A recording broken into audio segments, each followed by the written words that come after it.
All right, we are live. Well, hello, everybody. These beards are not going to last very long because we can't talk and we have fibers going up our nose and down our throats. So we hope that you tuned in right now so that you can see these. Also, Dachelle and I are without our greaves because they have to be laced up and we didn't have enough people to help us get dressed this morning. So Miss Gena was the smart one. She only has a helmet. yeah, so. And she's got a beard. Look at that hair. Oh, that's brilliant. Well, welcome to day 2 of Spring Into an Epic Summer Adventure with Dachelle McVey from Literary Adventures for Kids, Gena Mayo from Music in Our Homeschool, and Olivia and me from the Masterpiece Society. So I wanted to throw it over to Gena real quick and let her tell you about the course that she's offering for Middle Earth. And then Gena, you can just throw it to Dachelle. Okay, I'll do that. Hi, everybody. Gena Mayo from Music in Our Homeschool. And just for this fun time that we've had, I created a new course. It's a mini course called Music Lessons of Hobbits, Elves, and Dwarves. And we talk about the different types of themes that the great composer Howard Shore wrote when he made the movie music for the Lord of the Rings and the Hobbit movies.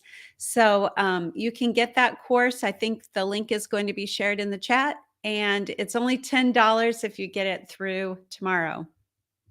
And Dachelle, tell us about yours. I forgot to unmute. You can tell I'm talking though, because, of all the facial hair. Thank you, Gena.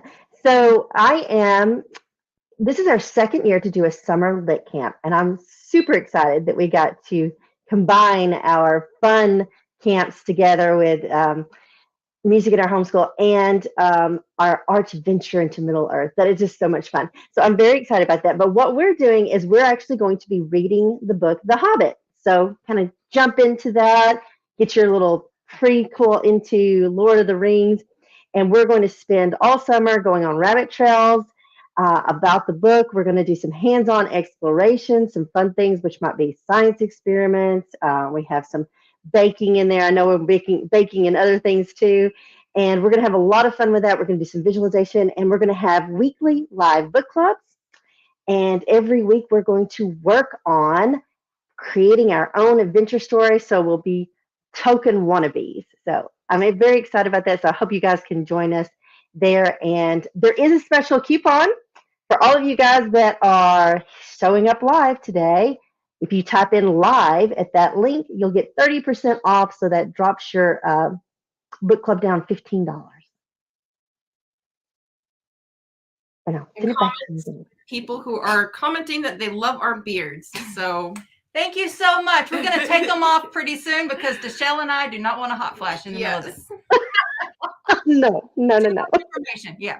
Okay. And mine is falling off my ear. So I'm just going to go ahead and take it off. But I did do the 80s tease for y'all. I am trying to bring back the hairband.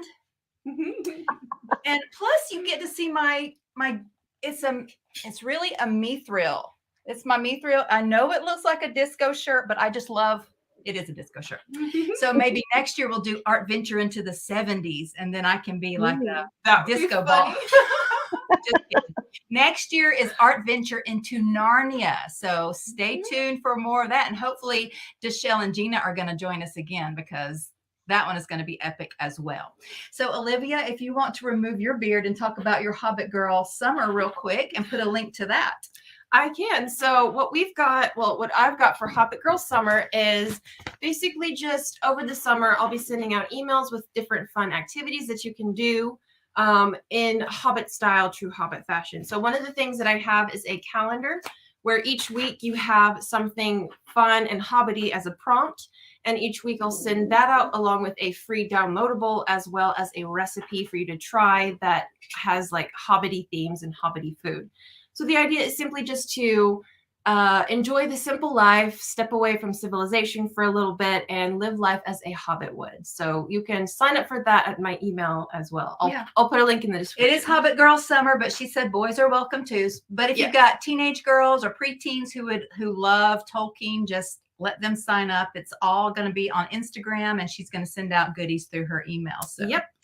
And then also, we just wanted to remind you, first of all, if you will put the link. Yesterday, we had people who did not have who weren't signed up for the course, but they want to find out their Hobbit names.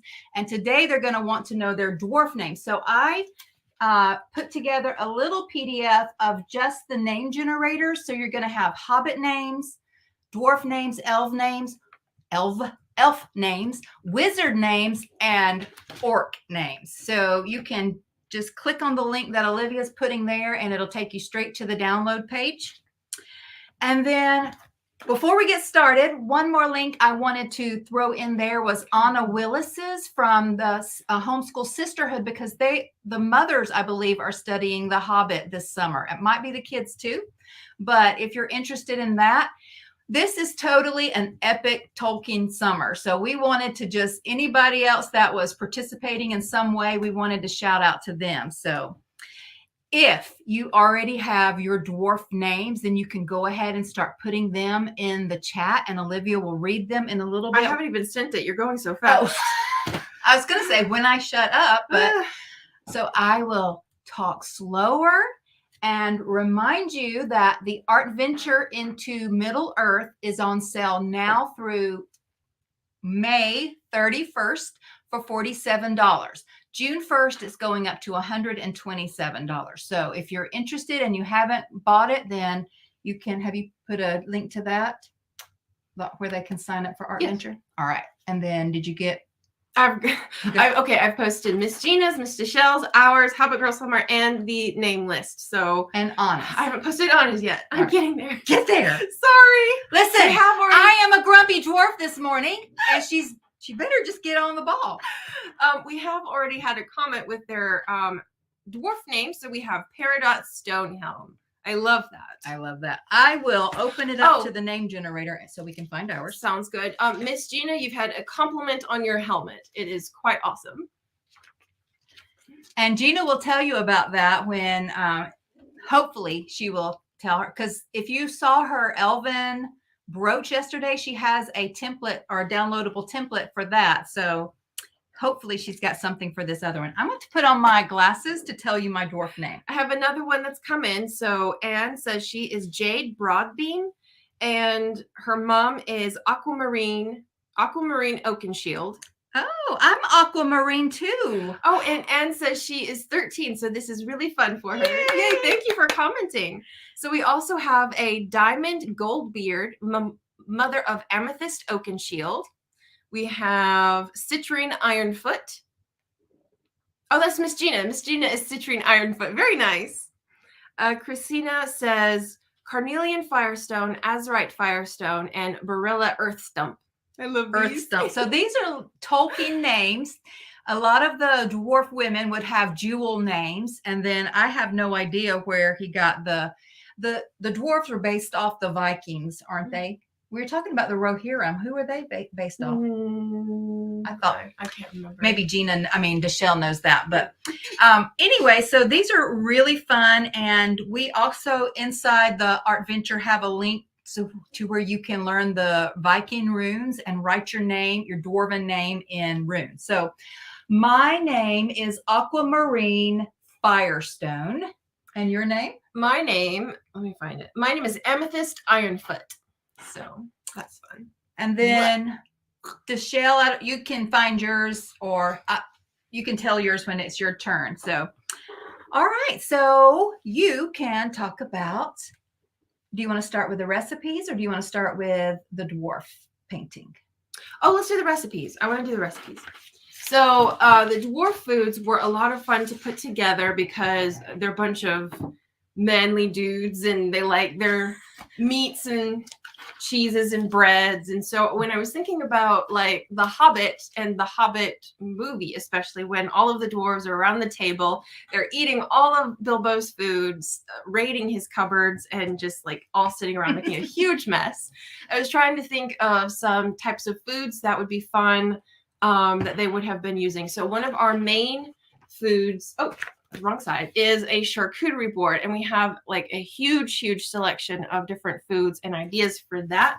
So there's lots of different like meats, chickens, and cheeses, and then like vegetables as well, and crackers. So that's always fun. We also have Bjorn's honey cakes, although I think it was Dachelle who said she has the twice baked honey cakes as well. So we have one as well.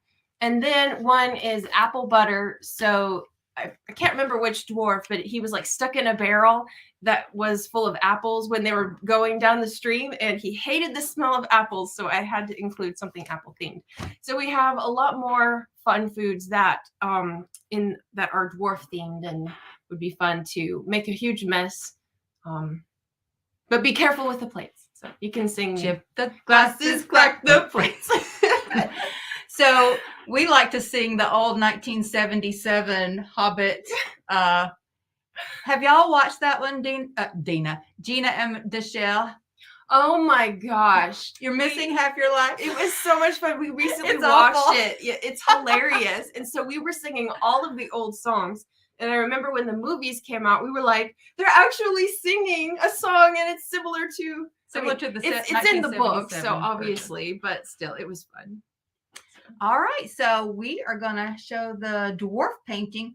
Just a reminder that next week for Art Venture into Middle Earth is, okay, I was going to put it back on. How about this? I'll let it hang off pretend like I don't have a mustache.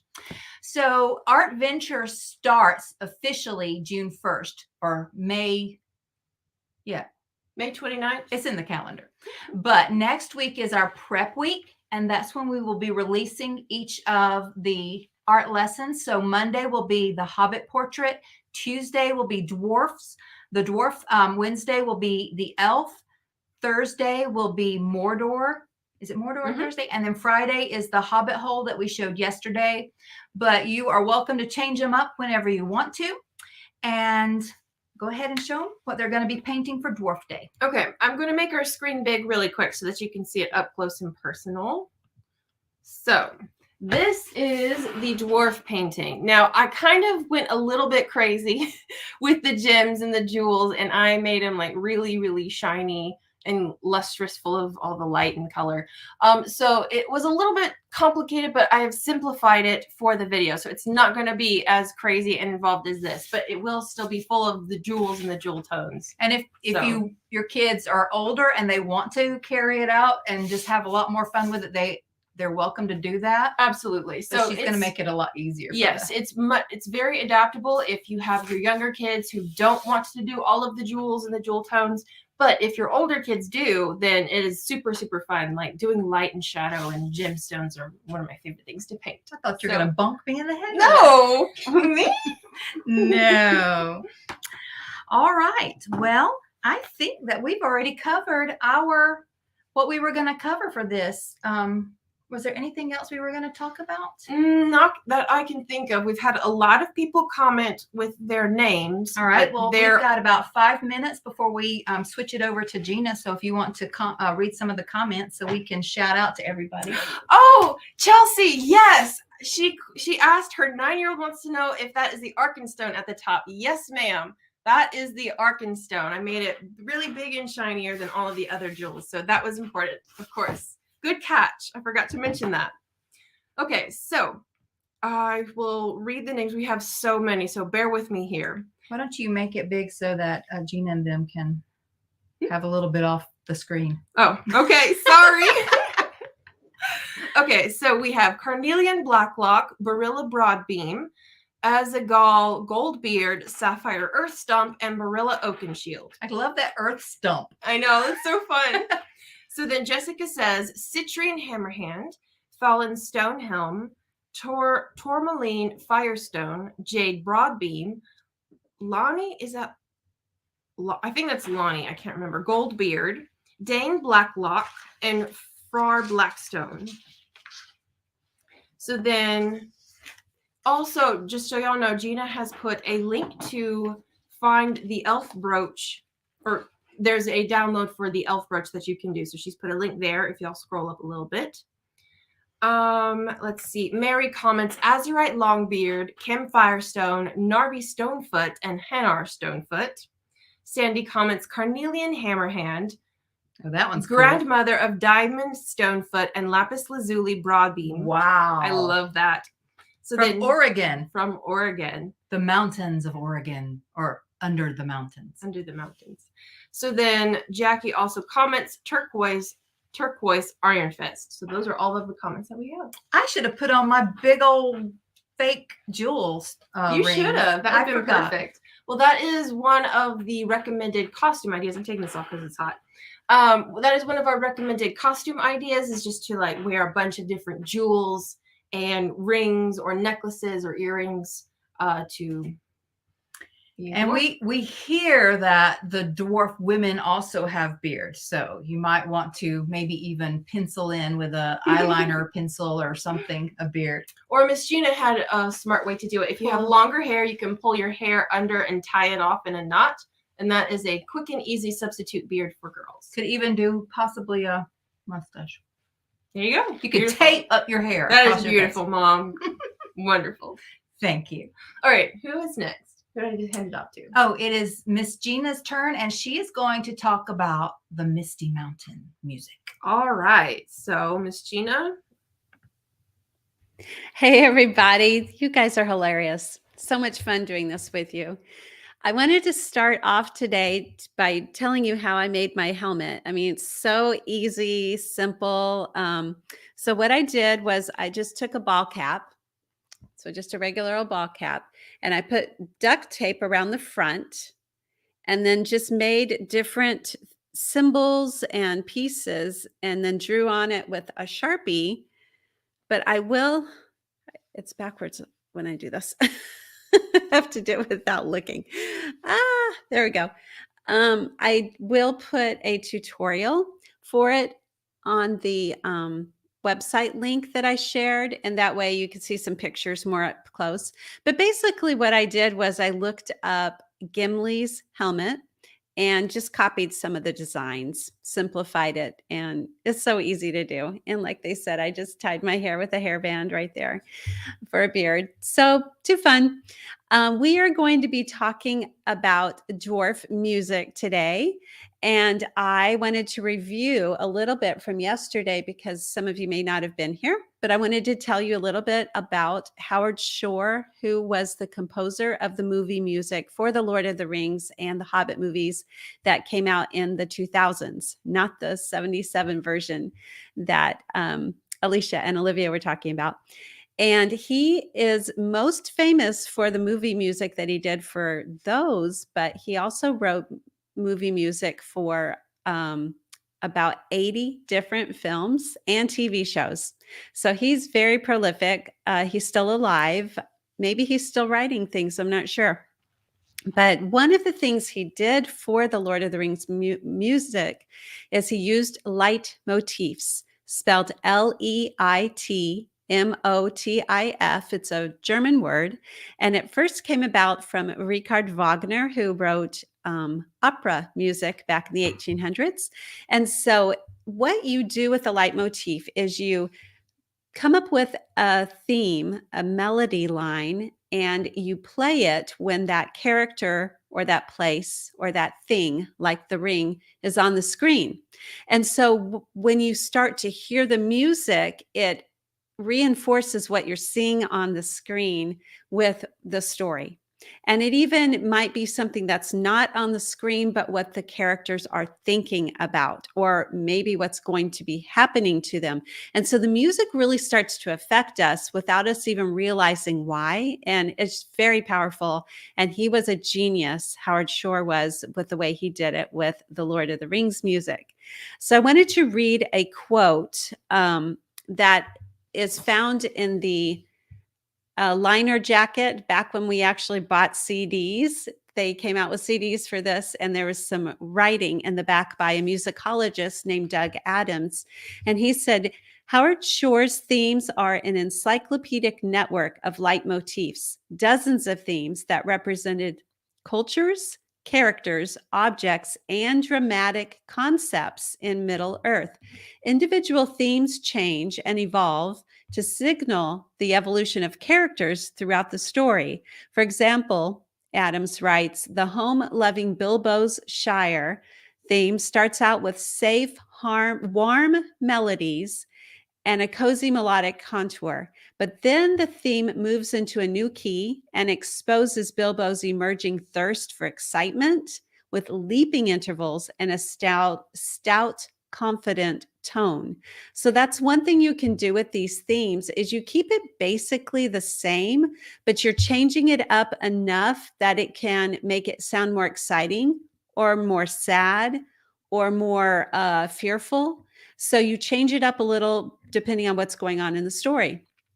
In contrast, the leader of the Dwarves, Thorin Oakenshield, seeking to regain his kingdom under the mountain of Erebor, has a proud, compact figure in 3 horn calls, but remaining stubbornly affixed to its root. So it goes from the root note of A, it goes up from A to E, then back down to A to D, back down to A to E. So the A is Erebor, their home. So they have lost their home, and that's the story of the Hobbit. They're going back to reclaim it, and they keep going back to that in the music. So it's describing what's happening in the story. I love these kinds of creative ways of writing. And this isn't new.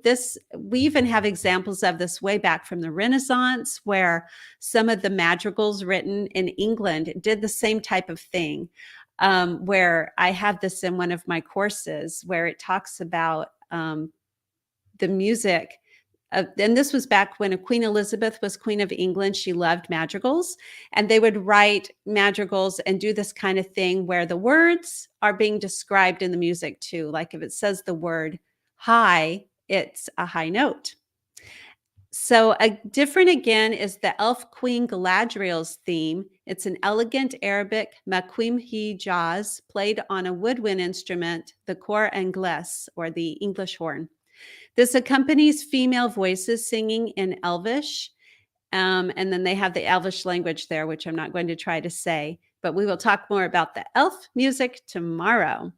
So let's spend a little bit of time talking about the dwarf music and listening to it. So if right at the beginning of the movie of The Hobbit, you hear the dwarf theme, and we call it Misty Mountains theme because they're singing about the Misty Mountains. And it's one of the most recognizable and memorable themes in the Hobbit movie soundtrack. The dwarves sing it, but it's also played in instruments throughout the film. It's characterized by its use of deep brass instruments such as the tuba and the trombone, which makes you think of the dwarves both as being shorter, closer down to earth, but they also live under the earth. So you've got these big, low instruments playing it, another way of having the music describe the characters. Also, it's powerful and weighty and heroic, and it represents the proud and fearless race of the dwarves. The theme is often used to represent the dwarves as a whole, as well as their homeland of Erebor and their quest to reclaim it from the dragon Smaug. So here is the music being played by the low brass instruments. I have to skip ahead a little bit here.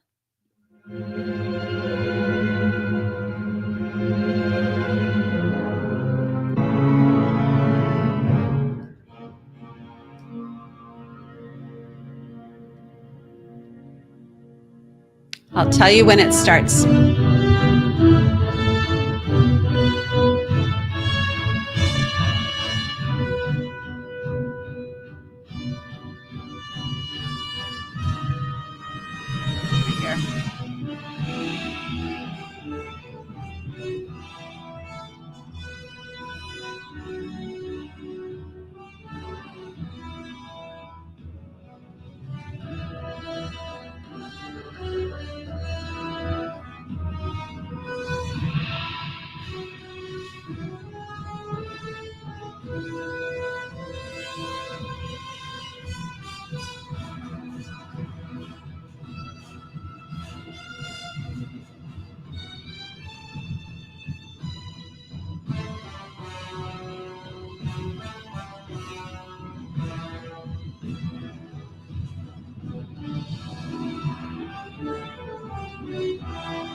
When I turned it up, were you able to hear it better?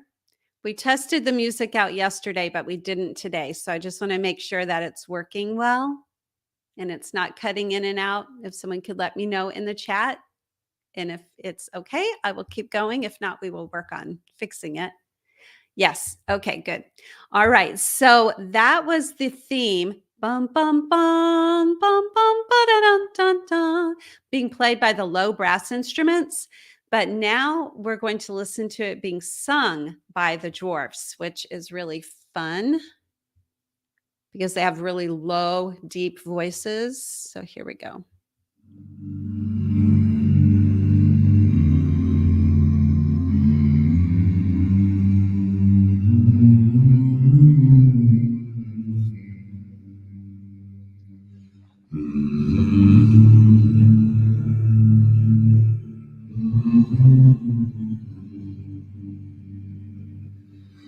Far over the misty mountains cold, to dungeons deep and caverns old, we must away ere break of day,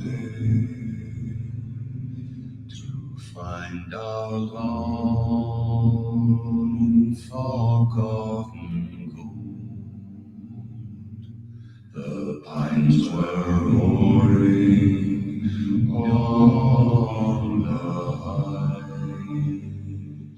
the winds were moaning in the night. The fire was red, it flamed and spread, the trees like torches blazed with light.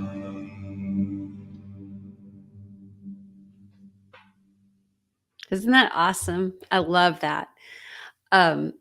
One thing I wanted to let you guys know is I have another course. It's morning time teens. It's morning time plans, because this whole last year me and my teenagers spent in Narnia and Middle Earth. We read through all of the Narnia books and started The Hobbit last semester. We finished The Hobbit and have gotten almost all the way through all of the Lord of the Rings books. We will be done this Thursday and having our discussion for it on Friday. And it's been really fun to just immerse ourselves in these stories, because when I've read them in the past, I spread them out over years. But just to do the entire thing in a matter of months has been really great. So if you get a chance, definitely start The Hobbit this summer. And then maybe you can read the Lord of the Rings too. It's heavier reading, so maybe it's better for teenagers, maybe high schoolers, but it's been great. So now we are going to do something that I just learned about yesterday from Olivia, and that there is a recording of someone singing that same song in the Dwarvish language. I think it's called Kadzul, that Tolkien made up. So he made up several languages, and one of them was this dwarf language. I mean, he actually created an entire language. And here is a man singing it.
Yeah, that is so cool, isn't it? Sounds like Vikings. You can get the Spotify playlist that I made for this. If you go to musicinourhomeschool.com/epic summer music, it will take you to this playlist so you can hear this music more. All right, a couple more things I have for dwarf themes. Let's see, I think we're on the next. Here we go. So this one is going to be what's called Thorin's theme, or the House of Durin. And so I have to skip ahead a little bit for this one. So let me see if I can find it.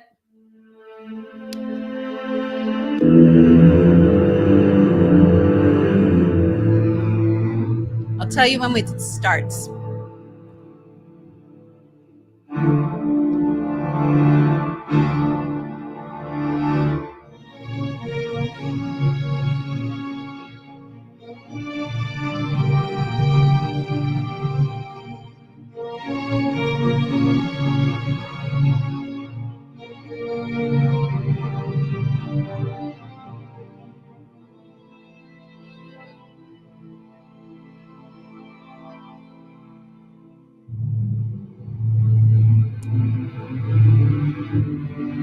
This is it.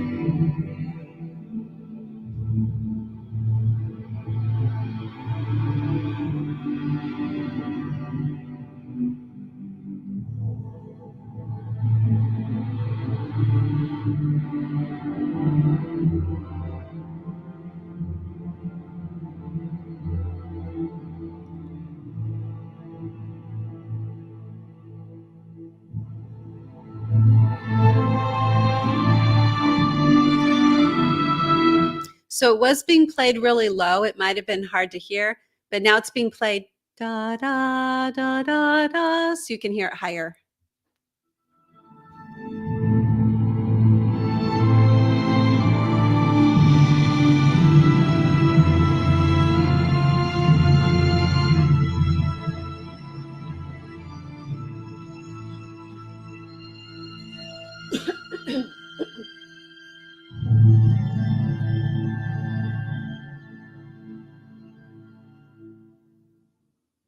Okay, one more I have, and this one is the Erebor theme that I talked about, where it goes from the low note up higher, then back to the low note, up higher, low note. So this one is called My Armor is Iron.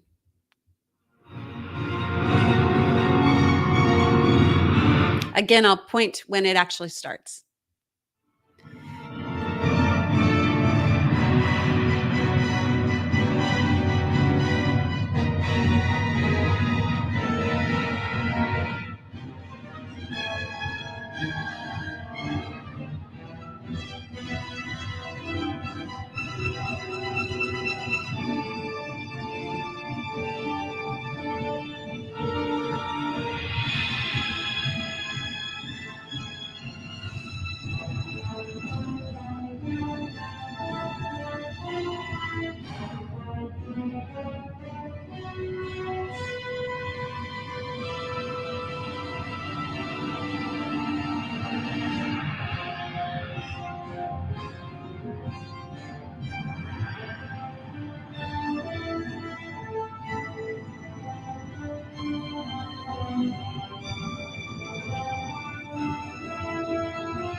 Yes, someone said that sounds so intense, very intense. The music can really add to the feelings that we're feeling when we're watching a movie.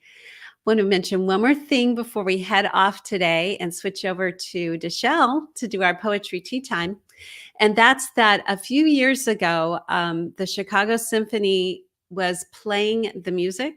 But what they did was they had the big screen up above the stage, and they had a huge orchestra and a huge choir and special soloist and some really interesting other instruments. Like they actually had an anvil like you use for making blacksmiths use to make swords or anything out of metal.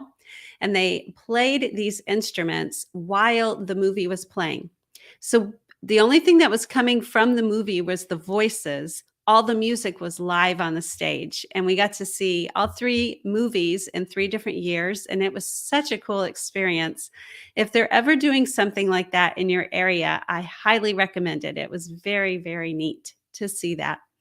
Okay, so that is our lesson on dwarf themes today, and tomorrow we'll be talking about elf themes, which are so different from the dwarves, so that'll be super fun too. So I will head it back over to either Dachelle or Olivia and Alisha. Let's see who's going to come. Yeah, you ladies.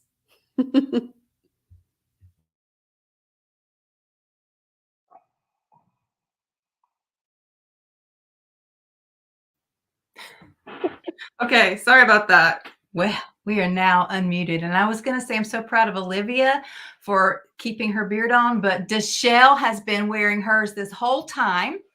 Before we throw it over to Dachelle, Gena, if you would put your link to the Year of Tolkien and Lewis, I don't know if that's what it's called, Morning Time Teens, in case anybody is interested in that. And I was going to say, when you started playing the Misty Mountain theme, Olivia and I wanted to stand up like the hobbits do in the movie.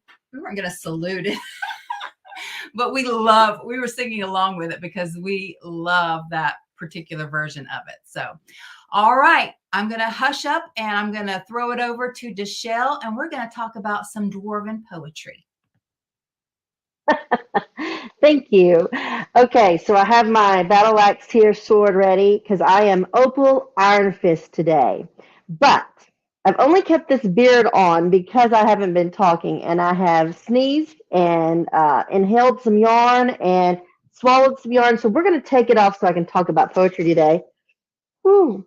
And also because my daughter did these awesome dwarf braids for me here. So I got some dwarf braids going on. And I did get my greaves on. Not well, but they're on. Okay, so is this not the most fun ever? And I really love coming after Gena because we just got to listen to that awesome song that we're going to talk about in just a minute. So fun. Now, I know one of the things that we've had so much fun with this week is dressing up. So I really enjoy seeing the different ways people do that.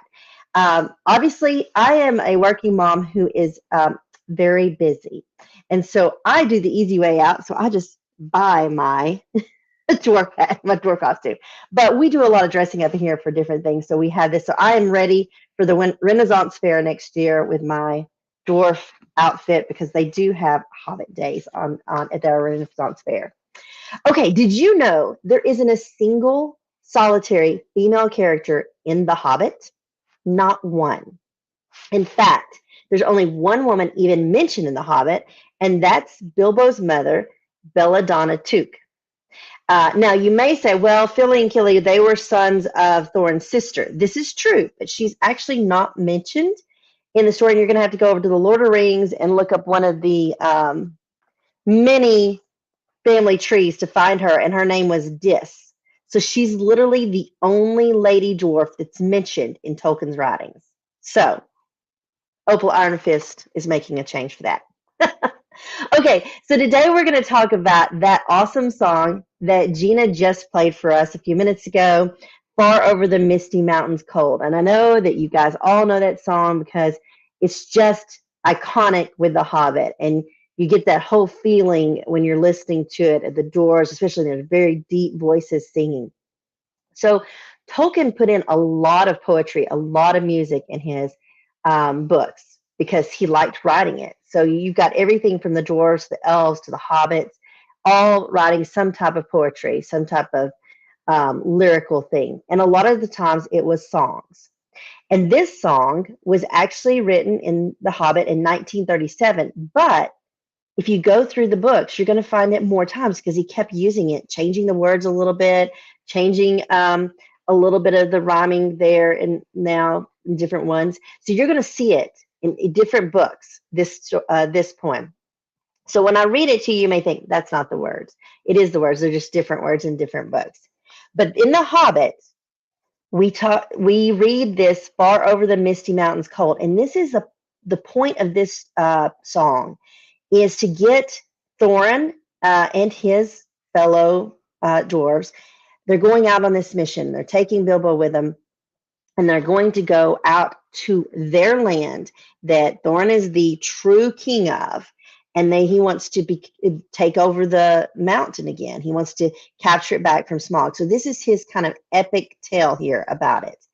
And so let's listen to it real quick as I read it, because I want you to try to pick up. Remember we talked about yesterday some of the poetic devices? See if you can pick up on some of the poetic devices here. Far over the misty mountains cold, to dungeons deep and caverns old, we must away ere break of day to seek the pale enchanted gold. The dwarves of yore made mighty spells, while hammers fell like ringing bells, in places deep where dark things sleep, and hollow halls beneath the fells. For ancient king and elvish lord, there many a gleaming golden hoard, they shaped and wrought, and light they caught, to hide in gems on hilt of sword.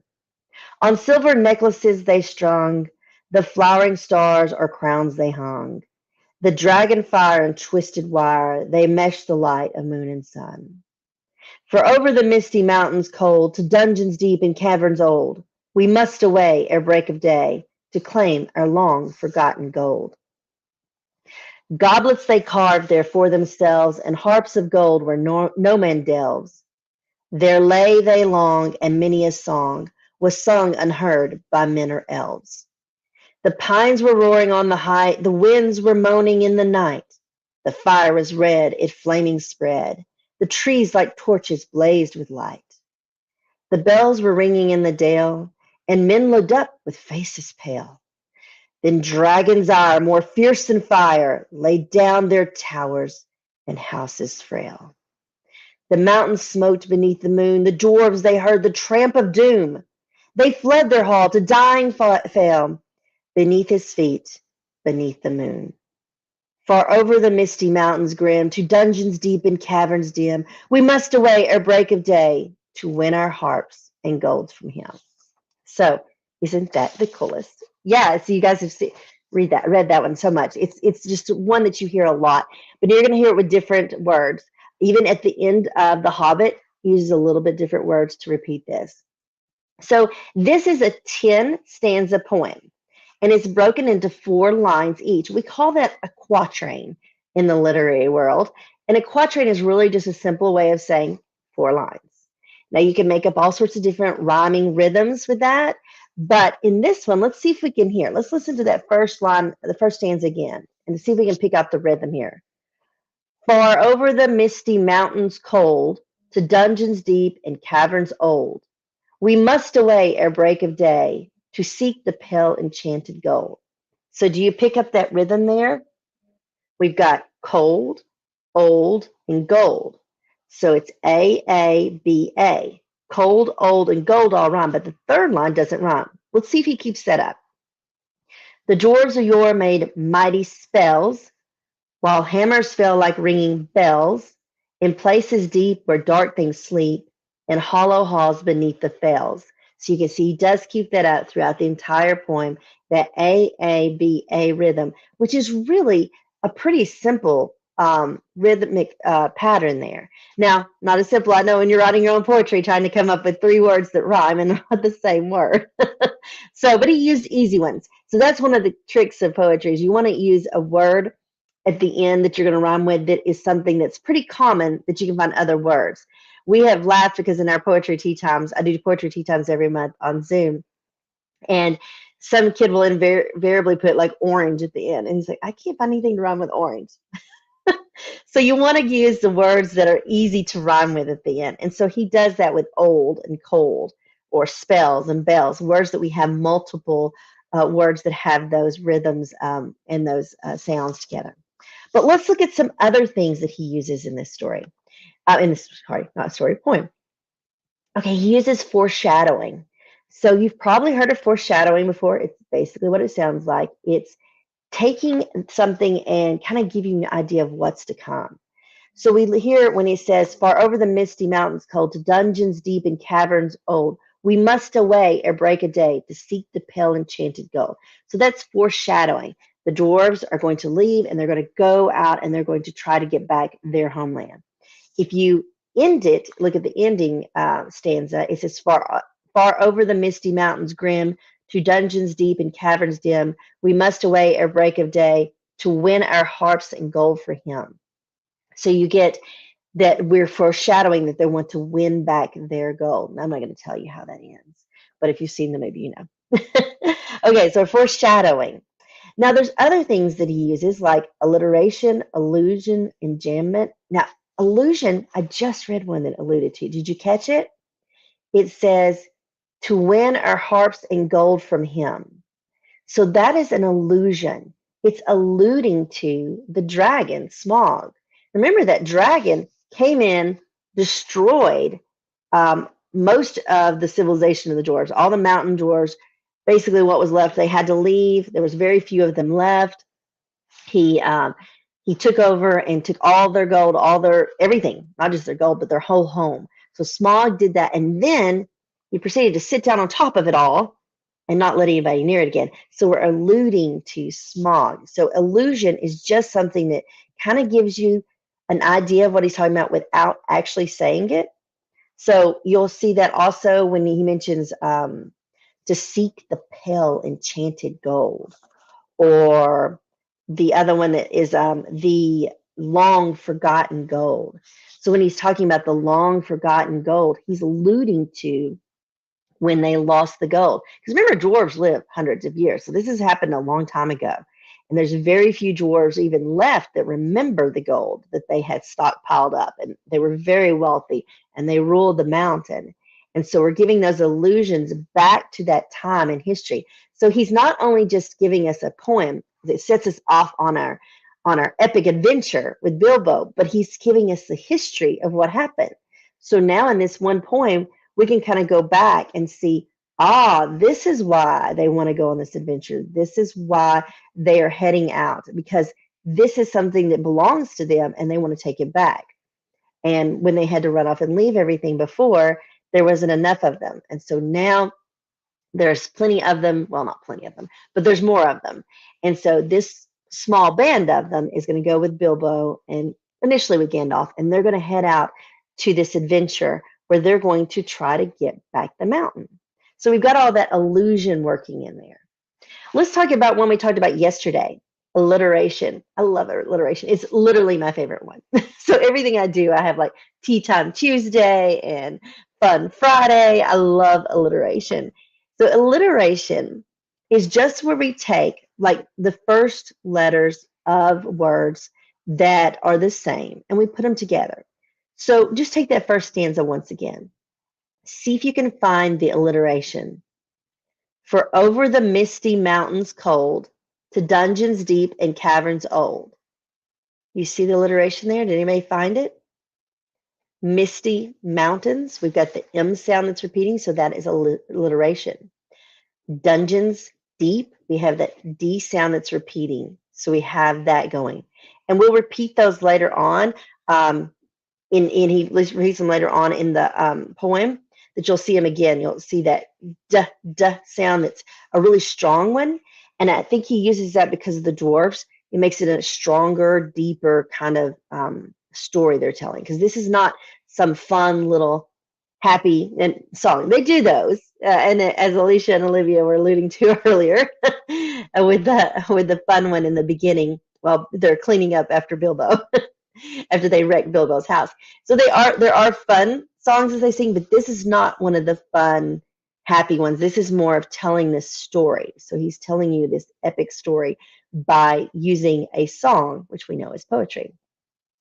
Now, here's one you may not have heard before because it's a little bit, well, it's not common, let's say that. It's called enjambment. And this is one that forces the reader to jump down reading. So you'll notice that poems don't have a full sentence. It doesn't start with the first capital letter, read on, period. That's called prose. Poetry usually breaks up the sentences. Now, sometimes it breaks it up in a really nice spot where there's maybe a comma or there's a nice pause. But other times it breaks it up on purpose in a way that leaves you hanging. So that kind of makes you want to rush on through to the rest of it. For example, in the second stanza, lines 2 and 3 do this. If you listen, it says, while hammers fell like ringing bells. So that's the stop there. Then the next line is in places deep where dark things sleep. So when you're reading that, while hammers fell like ringing bells, there's no comma there, there's no pause. You're just left kind of hanging. While hammers fell like ringing bells, and then it moves on in places deep where dark things sleep. So it kind of makes you rush on to that next part because it's left you hanging there. That's called enjambment. Another one is in line 2 and 3 of the 10th stanza that I read to you a minute ago. For over the misty mountains grim, to dungeons deep and caverns dim, we must away ere break of day to win our harps and gold for him. So it kind of leaves you hanging there, making you want to grab that and say, what's the rest of the line there? So that is one that we probably don't talk about very much. And if you've probably done your literary studies, that's one that you're not going to hit on very much. But it is a literary device. Now, the last one, no, actually, the second to last one I'm going to talk about is called anaphora. Anaphora, you might not have heard either because it's not one of the more common ones. It's the repetition of a word. Yeah, Shell, isn't that fun the way it does that? It's poetry affects things like that. But anaphora is the repetition of a word or phrase at the beginning of multiple lines. So he does that in one of his stanzas, and I only read it once, so let me read it again so you can see what it is. The pines were roaring on the height, the winds were moaning in the night, the fire was red, it flaming spread, the trees like torches blazed with light. So you notice that every single stanza there, every single line in the stanza starts with thee. Now, as writers, we often use that to make a kind of a point. The reason why is because you're repeating that. It's making you grab that and notice it. The pines were roaring on the height. The winds were moaning in the night. The fire was red, it flamed spread. The trees, like torches, blazed with light. Now, if you throw that through Grammarly or some program like that, it's going to tell you, stop doing that. You need to change that. Yes, I get that all the time when I'm writing. Grammarly tells me, no, you need to change up your sentences. They don't need to start with the same word. But a lot of times I do that for the effect as you're reading it, so you get that effect. And that's what Tolkien is doing here. Which, by the way, might I note, I noticed that everybody else is pronouncing it correctly, Tolkien. And only until I wrote this book club a few months ago did I realize I've been pronouncing it all my life wrong. It is not Tolkien, how I pronounce it, because I'm a Southerner, and that's how we talk. It is Tolkien. So just a little tidbit hint there in case you were pronouncing it wrong as well. Okay, so that is anaphora. Now, the last one I want to talk about is repetition. Repetition is a very common thing in poetry. And you'll notice there are different types of repetition. Sometimes we'll repeat a word. If you've ever read Edgar Allan Poe, you know that in The Raven, he repeats the word nevermore, nevermore, nevermore. It's a repetitive device that he uses to kind of make that point of the raven is constantly saying nevermore, nevermore. So the point here is you can have repetition in any different way, but it's making it to where you notice it. So what Tolkien does is he doesn't repeat the same word over and over and over. He repeats the same stanzas or same lines in the stanzas. So let's notice in the first stanza, he says, for over the misty mountains cold, to dungeons deep and caverns old, we must away ere break of day to seek the pale enchanted gold.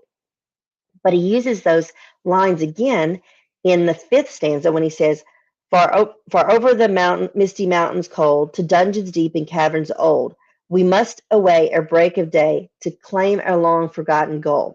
So though he does repeat it, he changes the last line. And I'll notice again at the very, very end, he says, Far over the misty mountains grim, so he's changing the word there, to dungeons deep and caverns dim, we must away ere break of day to win our harps of gold from him. So you can see how at the end he changes it a little bit more, but it also gives us a little bit of encouragement, a little bit of hope that at the end we're going to actually win back our gold.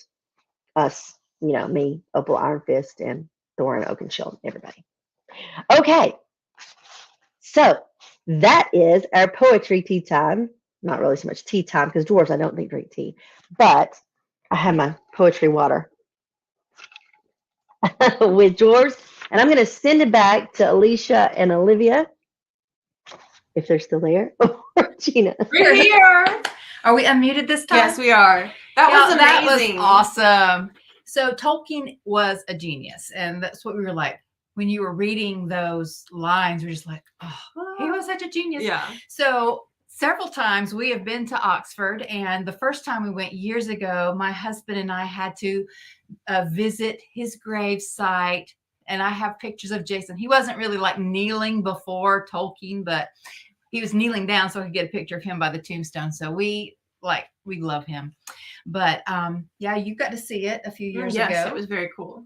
So it's a really neat, if you ever get to go to Oxford, you should go to I forget the name of the cemetery where he's buried. Do you remember? Sorry. But anyway, it's really pretty.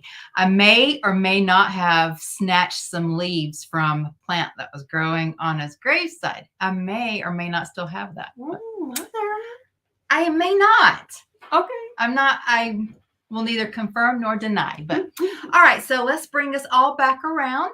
And I just wanted to thank everybody who has joined us today, and especially Gena Mayo and Dachelle McVey, because y'all are really like elevating this, because we just play and giggle and just act silly, but y'all are actually teaching us things, and this has been amazing. So tomorrow we will meet back here at 11 a.m. Central Time, and that's 12 p.m. Eastern Time. And we are going to be very pompous and pious elves, and we will be looking down our noses at everyone else because you are all mere humans. So did y'all have anything else y'all wanted to say before we sign off? Well, they could come be an elf tomorrow too. Yeah, That's true. ears. I'm some pointy ears. I was just going to say, I love how when we came together on this, it was such a fun collaboration just because we like to play with each other. And it was fun, but it's really coordinating so well. So it's so much fun to see everybody come up with the different costumes and the different ideas of how to teach The Hobbit. And there's just room for everything. And so it's just great to see that kind of camaraderie coming together. So I'm really enjoying it. I'm so enjoying listening to you guys with the art and music, because it really pulls in the literature so much. Just like Gena was saying, the music can make so much of your feelings. And when you see it, when you visualize it, that makes a difference too. So I love putting it all together. So I hope you guys join us for all summer for all of our fun things we're doing this summer camp. Yay. All right. Well, thank you again, everyone, for joining us. And we will see you tomorrow at 11 a.m. Bye-bye. Bye. Bye.